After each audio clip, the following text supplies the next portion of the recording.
ছাত্র জনতার রক্তাক্ত গণ অভ্যুত্থানের মধ্য দিয়ে ডক্টর মোহাম্মদ ইউনূসের নেতৃত্বে একটি সরকার, অন্তর্বর্তীকালীন সরকার গঠিত হওয়া এবং এই সরকারের 6 মাস অতিক্রম হয়েছে ইতিমধ্যেই। রাজনৈতিক অঙ্গনে নানা চ্যালেঞ্জ মোকাবেলা করে এই সরকারকে সামনের দিকে এগুতে হচ্ছে এবং এই সরকার যতগুলো প্রশ্নের মধ্যে আছে এর মধ্যে একটা হচ্ছে যে আগামী জাতীয় সংসদ নির্বাচন কখন হবে, কিভাবে হবে, এই নিয়ে রাজনৈতিক দলগুলোর একটা বড় ধরনের প্রশ্ন সরকারের কাছে আছে। আমরা গত কয়েক মাস আগেও এই নিয়ে সরকারের যিনি প্রধান তার স্পষ্ট বক্তব্যের আগে উপদেষ্টাদের কাছ থেকে একাধিক উপদেষ্টার কাছ থেকে একাধিক রকমের বক্তব্য আমরা শুনেছিলাম এবং সেই সব বক্তব্যের পরিপ্রেক্ষিতে সরকারের পক্ষ থেকে এটিও স্পষ্ট করা হয়েছিল, বিশেষ করে প্রধান উপদেষ্টার যে প্রেস উইং আছে সেখান থেকে বলা হয়েছিল যে এইসব বক্তব্য উপদেষ্টাদের নিজস্ব কথা, এই নির্বাচনের কখন হবে কিভাবে হবে সেটি আমাদের প্রধান উপদেষ্টাই যথাসময়ে বলবেন। এবং গত কয়েক মাস আগেই আমাদের প্রধান উপদেষ্টা সেই ব্যাপারে তিনি সম্ভাব্য দুটো কথা বলেছিলেন। একটি হচ্ছে যে আগামী ডিসেম্বরের নির্বাচন অথবা যদি রাজনৈতিক দলগুলো চায় সেটি 26 সালের জুন মাসের মধ্যে এই নির্বাচনটি হতে পারে। তো এরপরে রাজনৈতিক দলগুলো, বিশেষ করে এখন এই মুহূর্তে বাংলাদেশের প্রধান যে রাজনৈতিক দল বিএনপি এবং তার সাথে যে সমস্ত সমমনা রাজনৈতিক দলগুলো আছে, তারা অব্যাহতভাবে নির্বাচনের ব্যাপারে সরকারের উপর একটা চাপ প্রয়োগ করছে এবং নির্বাচনের ব্যাপারে সুস্পষ্ট রোডম্যাপ সহ সরকারের কাছ থেকে স্পষ্ট বক্তব্য তারা প্রত্যাশা করছে বা দাবি করে আসছে। তো আপনি জানেন যে এরপর নির্বাচন কমিশন যেটি গঠিত হয়েছে, সেই নির্বাচন কমিশনের পক্ষ থেকেও সরকার যখন চাইবে, এমনকি ডিসেম্বরের মধ্যেও যদি নির্বাচন সরকার চায় এবং রাজনৈতিক দলগুলোর এই ব্যাপারে মতৈক্য থাকে, তাহলে ইলেকশন কমিশনও নির্বাচন করতে প্রস্তুত বলেও আমাদের চিফ ইলেকশন কমিশনার তিনিও বলেছেন। এবং আপনার মনে আছে আমাদের সেনা প্রধান তিনি কিন্তু গত বছরই তিনি একবার একটা সময় বলেছিলেন যে নির্বাচন হবে 18 মাস পর, 18 মাস এবং সেই 18 মাসের মধ্যে, হ্যাঁ 18 মাসের মধ্যে। এবং তিনি যে সময়সীমাটার কথা বলেছেন সেই সময়সীমাটা কিন্তু ওই ডিসেম্বরেই, এটা আমরা 18 মাস হিসাব করলে ডিসেম্বরেই সেটি হয়। তো সব কিছু মিলিয়ে এখন আপনি যেটা সূচনা বক্তব্য রেখেছিলেন সেই সূচনা বক্তব্যের মধ্যেই ইলেকশন কমিশন, প্রধান উপদেষ্টা এবং অন্যান্য দায়িত্বশীলদের পক্ষ থেকে এই নির্বাচনটির ব্যাপারে সরকার আগামী ডিসেম্বরেই নির্বাচনের ব্যাপারে ভাবছে, এইটুকু আমরা আভাস পাচ্ছি। তবে এরপরেও রাজনৈতিক দলগুলোর মধ্যে মিশ্র প্রতিক্রিয়া আছে। এখন এই মুহূর্তে রাজনীতির মাঠে খুবই সক্রিয় এবং সেই জামাতে ইসলামীর পক্ষ থেকে তারা কিন্তু নির্বাচনের ব্যাপারে কোনো তাড়াহুড়া করতে চায় না। তারা মনে করে যে নির্বাচনের আগে রাষ্ট্রের প্রয়োজনীয় সংস্কারগুলো করা দরকার ইত্যাদি প্রশ্ন। এবং এই নিয়ে বিএনপি এবং জামাতে ইসলামের মধ্যে এক ধরনের বিতর্কও তাদের মধ্যে আছে। তবে বিএনপির সাথে যারা সমমনা রাজনৈতিক দল এবং বাম রাজনৈতিক দলগুলো যারা আছে, তারা চায় যে নির্বাচন যত দ্রুত সম্ভব সেটি হওয়া দরকার এবং এই ব্যাপারে সরকারের একটা রোডম্যাপ এটা নিয়ে। আর সন্দেহ সংশয়ের ব্যাপার যেটা হচ্ছে যে সাম্প্রতিক সময়ে এইটার সাথে একটা নতুন বিতর্ক যুক্ত হয়েছে। সেই নতুন বিতর্কটা হচ্ছে যে জাতীয় নির্বাচন আগে না এর আগে সেই আলোচনায় আসতে চাই সিদ্দিকুর রহমান খান পরবর্তী অংশে। ধন্যবাদ জানাচ্ছি। এটাও একটা আবহিনা রাজাকি, একদিকে আমরা ধারণা পেলাম যে ডিসেম্বরের মধ্যে সরকার জাতীয় সংসদ নির্বাচন করতে ইচ্ছুক, অন্যদিকে রাজনৈতিক দলগুলোর দিকে যদি আমরা তাকাই, আমরা দেখছি যে এখনো নির্বাচন ঘিরে এক ধরনের সংশয় রয়ে গেছে। সম্প্রতি বিএনপি মহাসচিব প্রশ্ন রেখেছেন যে আদৌ সরকার নির্বাচন দিতে আন্তরিক কিনা। বিএনপির ভারপ্রাপ্ত চেয়ারম্যান তারেক রহমান বলেছেন অন্তর্বর্তী সরকারের দায়িত্বে থাকা বিভিন্ন ব্যক্তির কথাবার্তা শুনে মনে হচ্ছে তারা সম্ভবত তাদের লক্ষ্য থেকে কিছুটা বিচ্যুত হচ্ছেন। প্রথম আপনাকে একটু চলমান যে সরকার তার পরিস্থিতিটা একটু বিবেচনায় আমাদের নেওয়া দরকার।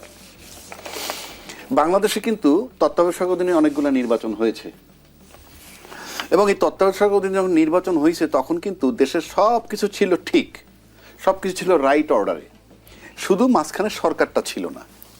সেখানে সরকার বসে 3 মাসের মধ্যে একটা নির্বাচন দিয়ে চলে গেছে। এটা আমি কেয়ারটেকারের কথাগুলো বলছি। আর যদি আপনি এই চলতি সরকারের কাছে আসেন, এই সরকার প্রথম কথা হলো সে কেয়ারটেকার সরকার নয়, অন্তর্বর্তীকালীন সরকার। দ্বিতীয় কথা হলেই এই সরকার যখন আসছে তখন পুলিশ নাই, পুলিশ 3 ভাগ, 3 ভাগে কি, 1 ভাগ পলাতক, 1 ভাগ যোগ দেয়নি, আর 1 ভাগ যোগ দিছে তারা ইনঅ্যাক্টিভ। বাইতুল মাল খতিব পালাই গেছে, বাংলাদেশ ব্যাংকের গভর্নর পালাই গেছে, ওয়াসার এমডি পালাই গেছে, বিচারপতিরা চলে গেছে।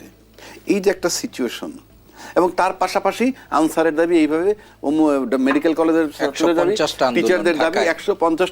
আরেকটা ইয়ে বলছে যে নির্বাচন হোক আর সংস্কারের প্রস্তাব দেখবে নির্বাচিত সরকার। মানে নির্বাচিত সরকার যারা আসবে তারা কিন্তু সংস্কারের প্রস্তাবগুলো দেখবে। আচ্ছা, নির্বাচিত সরকার এসে যদি কথার কথা এই সংস্কার প্রস্তাবটাকে অ্যাপ্রুভ করে, মেনে নেয়, তাহলে এখন মানতে দোষটা কোথায়? আর আপনি যদি এখন না মানেন, নির্বাচনের পরে মানবেন, তার গ্যারান্টি কোথায়? তৃতীয় কথা হইল এই, যদি এটা যারা বলছে তাদেরকে যদি বলা হয়, যারা এটার পক্ষে যে আগে সংস্কার হোক, তারা যদি বলে আপনারা এনশিওর করেন যে এটা কিভাবে, এবং তারপর যদি নির্বাচনে আসে, তারা আসে জয়লাভ করে, তাহলে কিন্তু এই প্রেশারটা অটোমেটিক আসবে, এবং তারা কি খুব সহজে যে তারা ছাড়বে তা কিন্তু মনে হয় না। তৃতীয় দফায় আসেন আপনি, স্থানীয় সরকার নির্বাচন আগে না সংসদ নির্বাচন আগে, এটাও কিন্তু ওই 2 ভাগের মধ্যে আছে। 1 ভাগ বলছে স্থানীয় সরকারের নির্বাচনটা আগে হবে, আর 1 ভাগ বলছে যে না, জাতীয় সংসদ নির্বাচনটা আগে।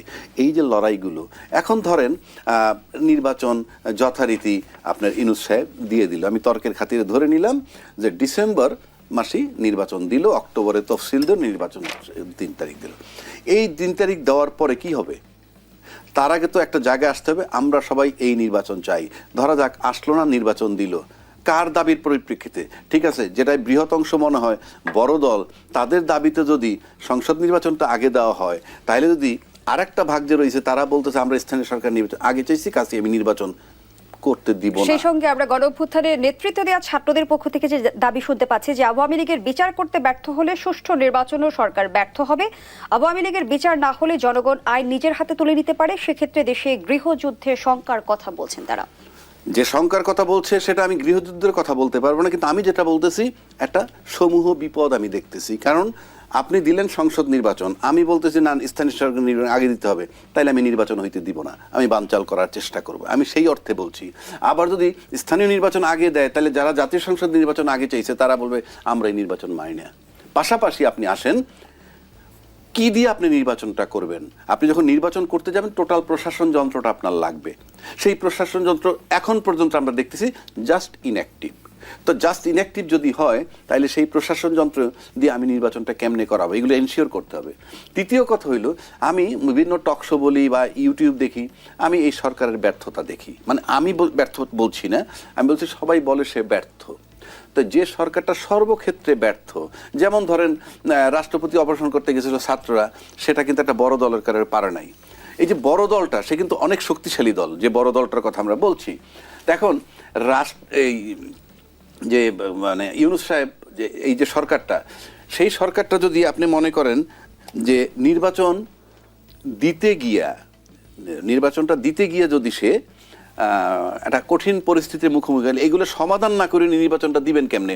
প্রশাসন নাই, কিচ্ছু নাই, তাহলে নির্বাচনটা কন্ডাক্ট করবে কি? 1 2 যেই ইউনূস সর্বক্ষেত্রে ব্যর্থ বলে মনে হইতেছে, সবাই বলছেন, আমার কাছে অনেক দিকে তার সাফল্য আছে, সেটা ভিন্ন কথা, আজকে যেহেতু সাবজেক্ট সেটা না।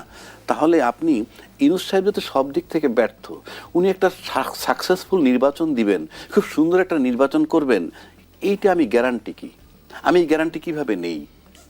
মানে যাকে আমি সর্বক্ষেত্রে ব্যর্থ বলতেছি, সে শুধু একটা কাজই ভালো পারবেন, সেটার গ্যারান্টি আমার কাছে কি? নাকি নির্বাচনটাই আমার কাছে জরুরি? 1 2 যারা নির্বাচনের আগে সংস্কার এবং বিচার চায়, সংস্কারটা আমি জানি না, কিন্তু বিচারটা আমার কাছে খুব গুরুত্বপূর্ণ। এই কারণে আপনি যদি কথার কথা বলছি, আজকে নির্বাচিত সরকার চলে আসে, আর যদি সেই বিচার না হয় কোনো কারণে, কারণ আমরা বিচারটা যদি দলমত নির্বিশেষে একত্র হই, এই বিচারটা আমরা সবাই চাই, তাহলে এটা করতে বাধা দেওয়ার কোনো কারণ নাই, বা ডিলে হওয়ারও কারণ নাই, বা ডিলে হইলেও মেনে নেওয়া উচিত। তো আমি যদি এই বিচারগুলো না করতে পারি, এবং পরবর্তী সরকার আসার পর ইউনূসের চেয়ে মেরুদণ্ডওয়ালা সরকার আসে কিনা আমার সন্দেহ আছে। যদি অন্য কোনো সরকার সেই বিচারটা করতে না পারে, তাহলে কিন্তু সেই লুটতরা, সেই ব্যাংক লুট, কিংবা সেই আয়নাঘর, কিংবা সেই জিনিসগুলা যারা করেছিল, তারা কিন্তু একটা বাহবা পেয়ে যাবে, এবং সেই একই পথে অনেকেরই তখন হাঁটতে হবে। কেননা যদি আজকে এমন একটা সরকার আসে এবং তার বিচার করতে না পারে, তাইলে কিন্তু তারা ভাববে যে বিচার যেহেতু আর করতে পারছে না, তারা কিন্তু আর বসে থাকবে না। আর বসে যদি না থাকে, প্রশাসন এবং সেই পতিত যারা আছে তারা কিন্তু ইউনাইটেড হয়ে যেতে পারে, সেটাও বিবেচনায় রাখতে হবে। সুতরাং সামনে আমি একটা টার্ময়েল সিচুয়েশন দেখতেছি। খুব সহজে নির্বাচন একেবারে নিশ্চিত ইউনূস সাহেব দিলেই হয়ে যাবে, এই ব্যাপারে আমার যথেষ্ট সন্দেহ আছে। এক, আর দুই, ইউনূস সাহেবের কোনো কমিটমেন্ট নাই। কমিটমেন্ট নাই কোনটা? সে যে কমিটমেন্ট নিয়ে আসে সেটা কি? সে একটা সুস্থ গণতন্ত্র দিতে চায়, সে সংস্কার দিতে চায়, সে বিচারটা করতে চায়। সেটা যদি আমরা শান্তিপূর্ণভাবে করতে না দেই, তাহলে তার কিন্তু রাজনৈতিক কোনো কমিটমেন্ট নাই। He is not answerable two anybody. চলে যাবে, আসছিলাম, বলছিলাম, শোনো নাই, চলে গেলাম। তখন পরিস্থিতিটা কি হবে সেটা প্রত্যেকের মাথায় রাখা উচিত। এক ইউনূস সারা, আপনাদের এই চ্যানেল বোধহয় আমি বলছিলাম এই কথাটা, আবার আজকে বলতেছি, কালকে সকালে আমাকেও যদি দায়িত্ব দেয় প্রধান উপদেষ্টার, সমস্ত প্রশাসকের আগে চায়, তারা বলে জনগণ সংস্কার আগে চায়। It's a vague term. সেখানে আমার প্রশ্ন, অ্যাডভোকেট আবু হেনা রাজাকের,